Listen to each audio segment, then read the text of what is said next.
അങ്ങനെ UDF അധികാരത്തിലേക്ക് വന്നിരിക്കുകയാണ് കേരളത്തിൽ. നീണ്ട 10 വർഷത്തെ LDFൻ്റെ ഭരണ തുടർച്ചയ്ക്ക് ശേഷമാണ് UDF കേരളം ഭരിക്കാൻ പോകുന്നത്. സത്യം പറഞ്ഞാൽ UDF ഒരു കാര്യം ഓർക്കണം,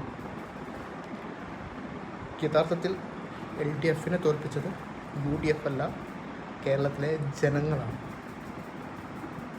നിങ്ങൾ വളരെയധികം ശ്രദ്ധിക്കണം. ഇനിയുള്ള 5 വർഷങ്ങൾ LDF ഭരിച്ച 10 വർഷത്തെ വികസനവും കാര്യങ്ങളൊക്കെ നോക്കുമ്പോൾ എല്ലാം അടിപൊളിയാണ്.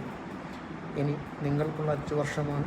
ആ 5 വർഷം നിങ്ങൾ എങ്ങനെയാണോ ഭരിക്കുന്നത്, LDFനേക്കാളും അടിപൊളിയായിട്ട് വികസനം, അതുപോലെ തന്നെ നിങ്ങൾ പറഞ്ഞ കാര്യങ്ങൾ, നിങ്ങൾ ജനങ്ങൾക്ക് കൊടുത്ത തിരഞ്ഞെടുപ്പിൻ്റെ അന്ന് നിങ്ങൾ ജനങ്ങൾക്ക് കൊടുത്ത വാഗ്ദാനങ്ങൾ നിങ്ങൾ പാലിക്കുകയാണെങ്കിൽ ഷുവർ 5 കൊല്ലം കഴിഞ്ഞാൽ വീണ്ടും നിങ്ങൾക്ക് തന്നെ അധികാരത്തിൽ വരാൻ കഴിയും. പക്ഷേ നിങ്ങൾ ശ്രദ്ധിക്കണം, LDFനെ ഭരിച്ചതിനേക്കാളും അടിപൊളിയായിട്ട് നിങ്ങൾക്ക് ഭരിക്കാൻ കഴിയുമെങ്കിൽ മാത്രം. കാരണം ജനങ്ങളൊരു ടെസ്റ്റായിട്ടാണ് ഇപ്പോൾ നിങ്ങൾക്ക് തന്നിരിക്കുന്നത് ഈ 5 വർഷം.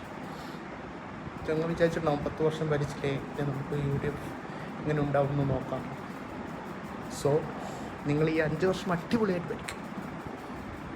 പിന്നെ നിങ്ങൾക്ക് എന്താ, അടുത്ത 5 വർഷം കൂളായിട്ട് കിട്ടും. അത്രയേ ഉള്ളൂ കാര്യങ്ങൾ. അപ്പോൾ എല്ലാവിധ ആശംസകളും.